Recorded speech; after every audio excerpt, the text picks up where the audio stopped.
नाम ललन कुमार। ललन जी, ये क्या जमींदार की सरसों है?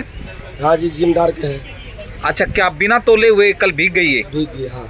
तो ऐसे और कितने किसान हैं जिनकी फसलें भीग गई? इतना नहीं बता सकते हैं। पूरा मंडी में कितनी सरसों होगी किसान की ये जो बह गई? आप देखिए ना, मालिक पूरा यहाँ तक धंसा हुआ, पूरा भर गया। धंस गया पानी में, रात में छाने, सुबह छाने। अब तो ये खत्म ही हो गई सरसों पूरी तरह से। ये आप सूखेगा कि होगा, जो जिम्मेदार के ना नुकसान होगा मालिक। बीते शाम जो जिस तरह से बारिश आई है तो काफी बड़ी मात्रा में जो सरसों बह गई है या गीली हो गई है, इसके बारे में क्या कुछ कहेंगे सर? जी, कल रात को बारिश काफ़ी तेज़ मात्रा में आई, आंधी तूफान ओले भी आए हैं। एक तरीके से मैं मंडी में ही था उस टाइम पे। ये तो है, कुछ परसेंट का नुकसान तो हुआ है जी।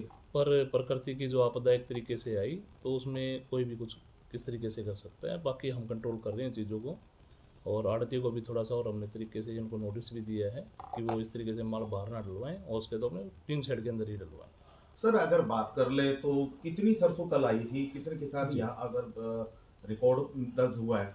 जी, पिछले 2-3 दिन से अराइवल काफ़ी मात्रा में आ रही है। लगभग 8500 क्विंटल के आसपास तो परसों आई थी, और 7000 क्विंटल के आसपास कल भी आई है। जी। तो मंडी में एकदम से ज़्यादा अराइवल आने से भी दिक्कत हो जाती है, इसलिए हम आगे भी सोच रहे हैं कि रोस्टर वाइज गाँव के कुछ करेंगे।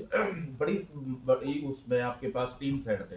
टीन सेट में ऑलरेडी व्यापारियों को पहले से माल पड़ा हुआ था, तो क्या नहीं पहले से व्यापारियों के माल को खाली नहीं करवाया गया? कहीं ना कहीं ये लापरवाही रही। नहीं जी, इसमें ऐसा है कि किसान ही तो माल लेके आए मंडी में। हमने ऑलरेडी आड़तियों को भी इस चीज़ के बारे में बार बार कहा है, मौखिक तौर से भी कहा है, रिटर्न में भी मैं नोटिस दे रहा था इनको। पर वो किसान का ही माल है, वो इस चीज़ को रोक नहीं सकते। पर किसी तरीके का किसी का कब्जा नहीं है टीन शेड के अंदर। किसान आए, अपना माल आए। अब वो जगह नहीं है उस टाइम पे, क्योंकि सारे ब्लफ में माल आ रहा है, क्योंकि लेबर की शॉर्टेज बड़ी हुई है आजकल, आपने भी देखा है। तो क्या है, किसान थ्रेसर से माल निकलवा और सीधा लेके मंडी में आ रहे हैं, चाहे वो गीला भी है।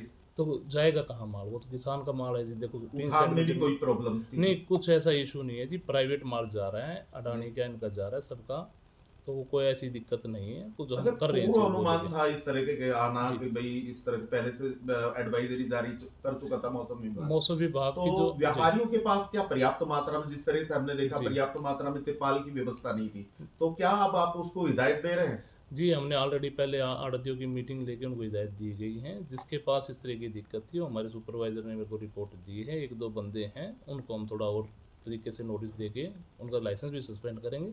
ऐसा कुछ नहीं है। पर कल हमारी मीटिंग हो गई थी व्यापारियों से भी, चेयरमैन साहब की हुई थी, तो उनकी अध्यक्षता में ये कहा था कि 1-2 दिन मौसम में तो खराब है तो छुट्टी कर देंगे जी। मंडी वाले अपनी व्यवस्थाएं बना लेंगे और तरीके से जी। तो अब आगे जिस तरह से कितनी, अगर अभी प्रारंभिक आप सुबह सुबह आए हैं, आप भी मौका मुआयना किया है पूरी तरह से अनाज मंडी का, तो कितनी सरसों व्यापारियों की थी जो गीली हो गई या बह गई, और कितनी जो किसानों की थी? जी, 2-4 डेयरियाँ जो किसानों की, उसमें से 1-2 क्विंटल का जो उनका नुकसान है। बाकी किसानों के अलावा व्यापारियों की बोरियों में भरी हुई थी, वो अपनी सुखाएंगे 1-2 दिन के अंदर। वो इस तरह का नुकसान हुआ है, थोड़ा बहुत 10% के आसपास नुकसान तो हुआ है जी। कोई नहीं, इसके लिए हम और आगे अपना स्टिक करेंगे।